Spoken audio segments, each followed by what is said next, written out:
What's up, guys? Welcome back to my channel. It's Interactions with KuwuNda, and if you are dropping by for the very first time, thank you very much, guys. For you I prayed. Now don't forget to hit that subscribe button and the notification bell so that you're notified of my videos every time I upload. And if you are a returning subscriber, guys, thank you very much. Your love means much to me and I really appreciate your support for me. So without hesitation, let's get right into the video.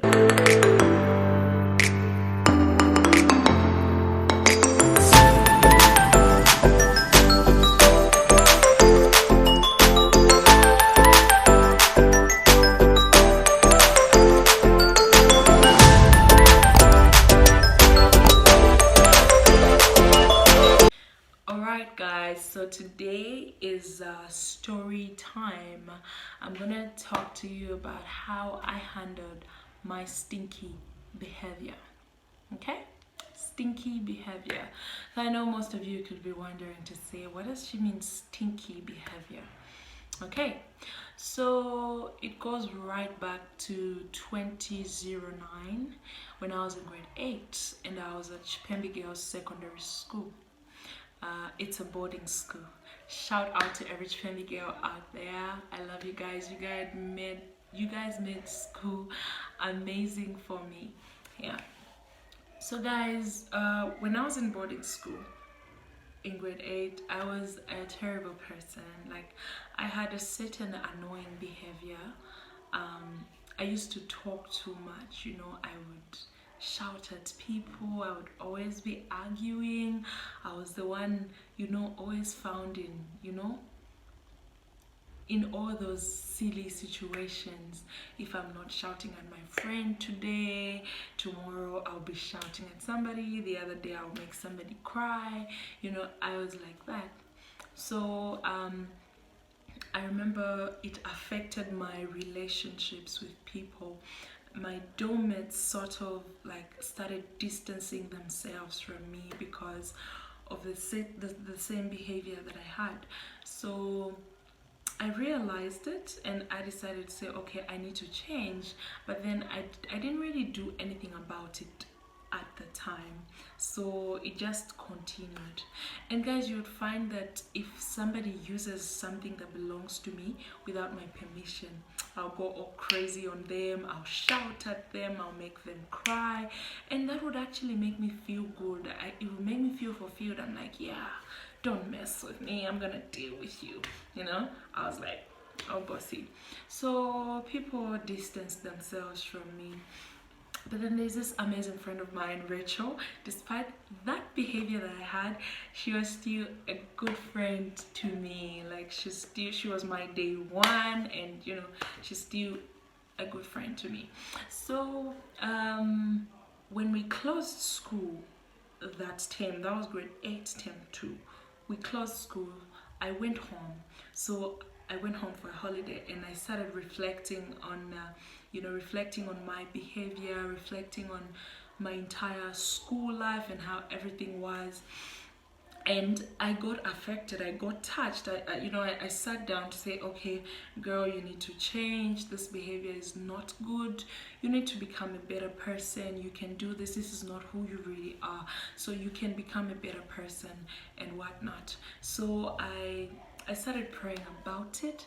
I would go for prayers, I would go for deliverance prayers on Saturdays. I would pray about it, believing God for a change. So, and I started, thinking about how I was going to be a better person the following term. I thought about all those things, and I knew to say, okay, Martha, now you're a changed person. When you go back to school, you're a good girl. You're not gonna be shouting at your friends. You're not gonna be arguing every day and all that. So the second term came. I went back to school, guys. I'm like, girl, remember, you are a changed person. You are a better person.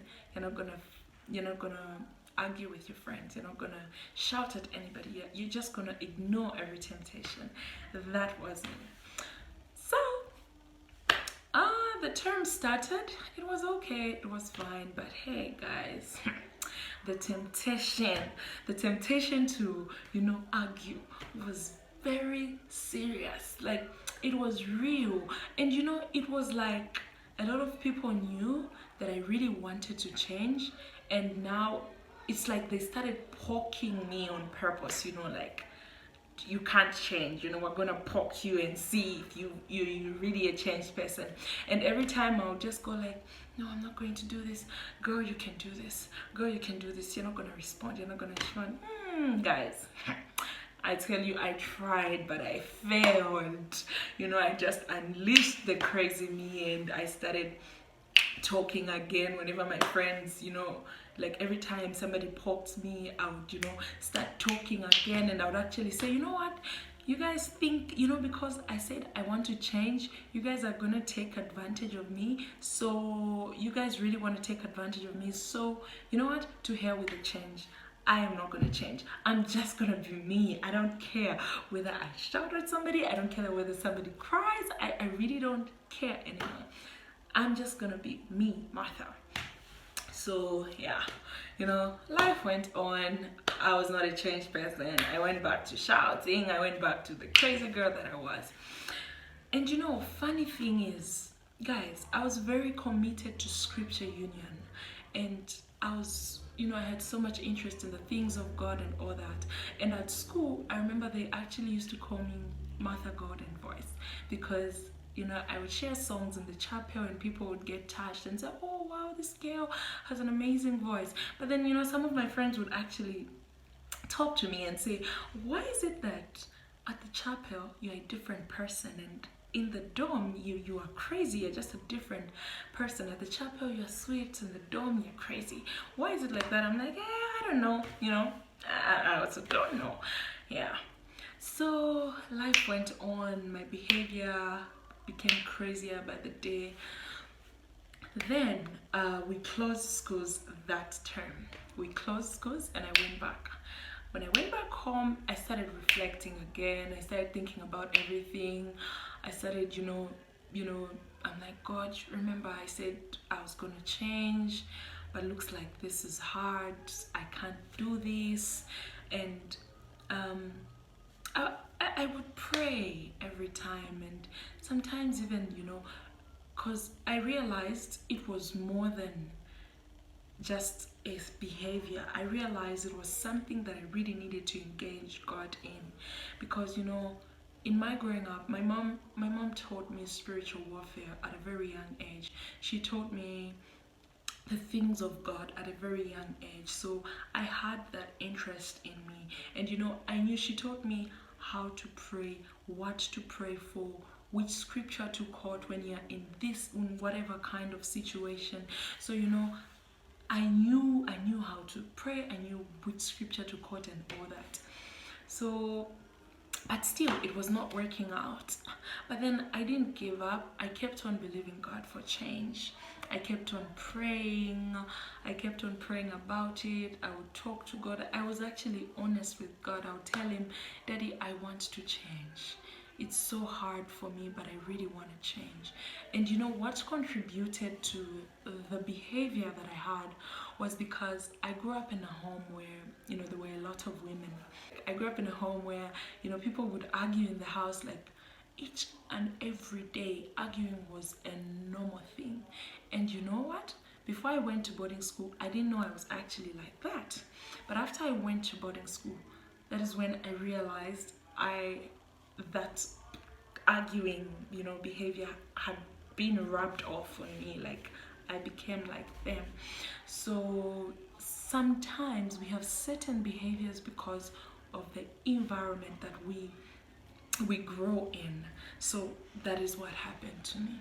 So I realized that, and then I knew which direction I was supposed to pray. So then I would tell God all the time to say, God, I know this is normal in this family. I know this is normal. Arguing is a normal thing, but hey, God, I don't want to be like this. Change me. I would cry to God, pleading, asking him to change me, to work on me and all that. So I went back to school. and I just quit trying to change myself, with my power. I just quit doing that. I was just like, God, you're gonna do the rest. Like, I'm gonna pray about it and you will do the rest, because there is nothing that is too hard for you. So I quit trying to change within my power, because trying to change within my power frustrated me, okay? Because I failed to change myself. So I just handed everything over to God. And then I went back to school, and time went, like fast forward. I was in grade 9 term 2, I think. Yeah, I was in grade 9 term 2. Guys, I just sat down. That was in grade 9 term 2. I just sat down and I realized that I had not argued with anybody that entire term. So I was actually shocked, because we were at the end of the term. And I sat down to say, wait a minute, girl. You actually have friends now. You don't argue anymore. People enjoy your company. You have good friends and all that. So I sat down to reflect. I didn't even know how it happened. I didn't even know how I changed. I just didn't know. All I remember is praying about it. But I don't remember the steps. I don't remember how, when, like, just how it all happened. But guys, I just found myself, being a better friend, a a good sister. I was, I never used to argue a lot anymore. I was just a peaceful person. So I was amazed. And since that time, guys, I believe that there is nothing that is too hard for God. There is literally nothing that is too hard for God. So for this amazing personality that I have, I prayed for it, guys, and here I am. You guys have a good friend. You guys have a good sister. You guys have a good homie, and all that, because I prayed for this behavior, for this character, for this personality that I have. Yes, and I really thank God that He came through for me. And so I just want to talk to somebody out there. I don't know what behavior you have. I don't know what you are battling with. I don't know, be it, I just don't know. Maybe you're a kind of person who, when you talk to somebody, you don't remove good words, or you spit is, poison. Your words are poisonous. Whenever you talk to people, it's either you break them, or you crush them. That's the kind of person you are. I don't know what behavior you have. You know it. I don't know it. I don't even want to know it. But I just want to tell you that there is nothing that is too hard for God. If God worked on me, I believe He's going to work on you too. There is nothing that He cannot do. There is literally nothing that He cannot do. He's going to make you that better person, that good human being, that amazing person that you want to become. So just believe in Him then.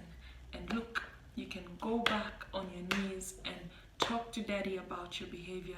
Talk to Daddy about things in you that you see that you do not like. Some of us have certain behaviors because of how we were brought up, or because of where we went to school, or because of our environments, like how we've been exposed out there. So look, honey, and sometimes it's because of what we've been through, okay? Because of how life has, treated us. That is why we have certain behaviors that are not pleasing before God and man. So guys, I just want to tell you that God can do anything. God can do anything. Okay, He takes what the enemy meant for evil and He turns it for good. So yes, guys, thank you very much for watching. I love you so much. Don't forget to hit that subscribe button and the notification bell. Bye bye.